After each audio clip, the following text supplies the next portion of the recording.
The Bible consistently addresses the issue of laziness with a critical tone, particularly within the Old Testament's wisdom literature and the teachings of the New Testament.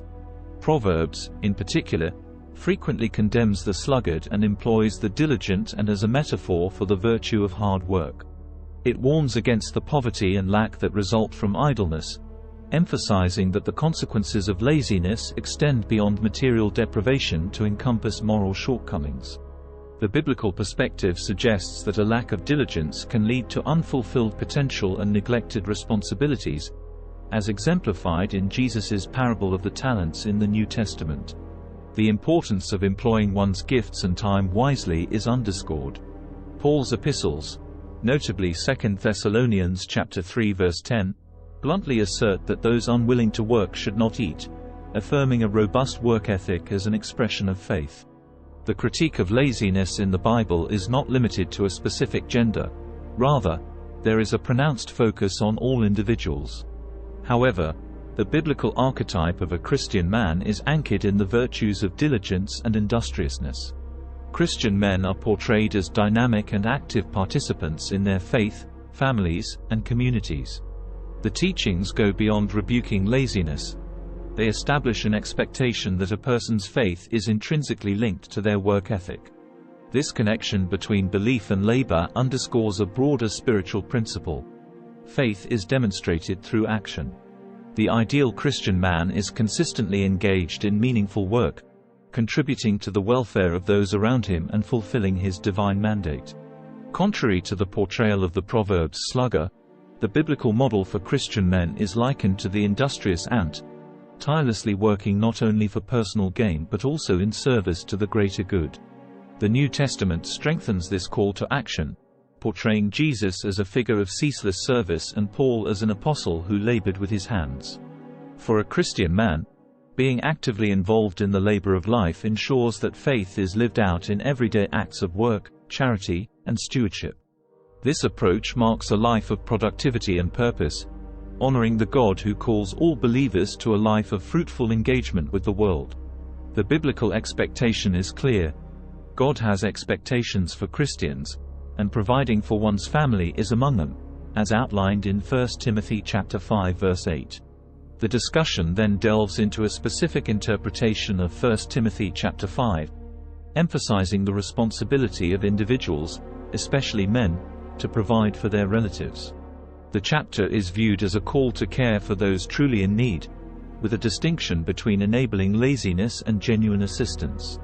The narrative emphasizes that God calls men to honor their commitments, have a sense of duty, and actively look after their responsibilities. The discourse touches on the societal encouragement of laziness, contrary to the biblical perspective, and highlights the detrimental effects of laziness on various aspects of life. The sermon concludes by reiterating the biblical disapproval of laziness, quoting James chapter 4 verse 17, and emphasizing the connection between knowing to do good and actively doing it as a demonstration of faith. The parable of the talents is revisited to reinforce the biblical stance against laziness, emphasizing that God does not look kindly upon it. The overarching message is a call for men of God to reject laziness, fulfill their responsibilities, and live out their faith through diligent action. In the contemporary context, the discussion shifts to the societal attitudes towards hard work and dedication. The narrative acknowledges that the principles of hard work and dedication are often overlooked in a fast-paced, instant gratification society. There is an observation that many individuals tend to shy away from tasks, using phrases like, "I can't be bothered," or settling for mediocrity with statements like, "that will do," or "that's enough." The message underscores that these attitudes are indicative of slothfulness, a concept seldom addressed in today's culture. It draws attention to the contrast between the biblical ideals of hard work and dedication and the prevailing tendencies to avoid physical effort. The emphasis on the detrimental cycle of laziness is reiterated, with a warning that it weakens individuals over time. A personal anecdote from the author's football coach is introduced, reinforcing the idea of treating laziness as a disease to be actively combated. The message expresses gratitude for fathers who diligently provide for their families, framing them as exemplary figures in society. This serves as a segue to a renewed emphasis on the biblical perspective that fundamentally, God despises laziness, considering it a sin. The biblical viewpoint is reinforced through James chapter 4 verse 17, which presents a straightforward connection between knowing what is good and failing to act upon it, labeling it as sin.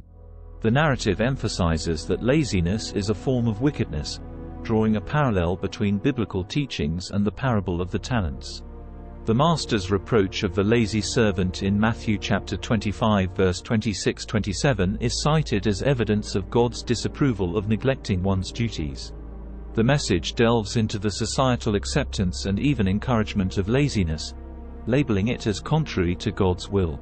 It asserts that laziness seeps into various areas of life, contaminating and weakening individuals holistically. A call to reject societal norms that tolerate laziness is made, urging readers to align their actions with biblical principles.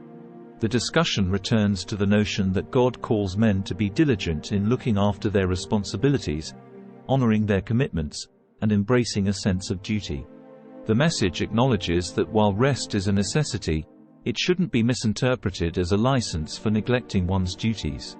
The passage concludes with a stern reminder that God does not tolerate laziness, and individuals should actively work against the societal trends that promote it.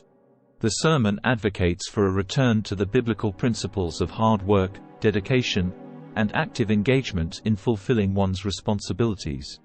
It challenges the prevailing cultural norms that tolerate laziness and emphasizes the importance of aligning one's actions with the teachings of the Bible to lead a purposeful and fulfilling life. The narrative progresses by exploring the biblical admonitions against excessive sleep and its correlation with laziness.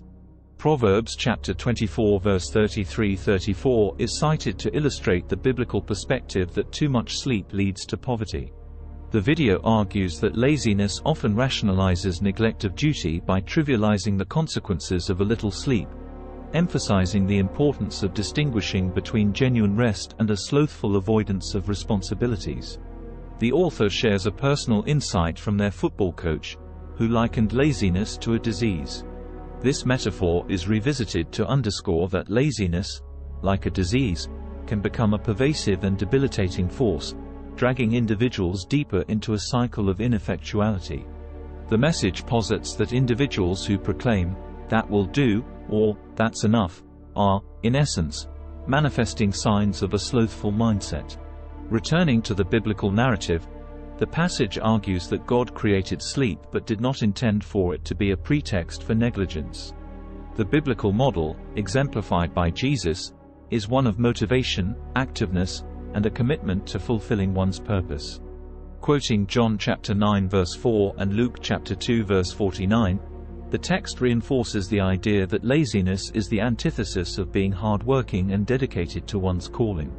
The video draws attention to the selective societal condemnation of sins, noting that laziness often escapes the scrutiny reserved for more visible transgressions.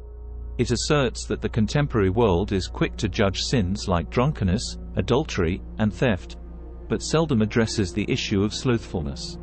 This observation serves as a segue to a renewed call for a return to biblical principles that unequivocally reject laziness.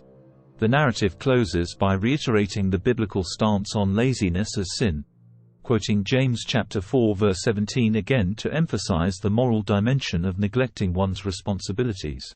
The video concludes with a stark warning about the consequences of succumbing to laziness, urging individuals to break free from the cycle and embrace a life marked by diligence, purpose, and active engagement in fulfilling their God-given mandates.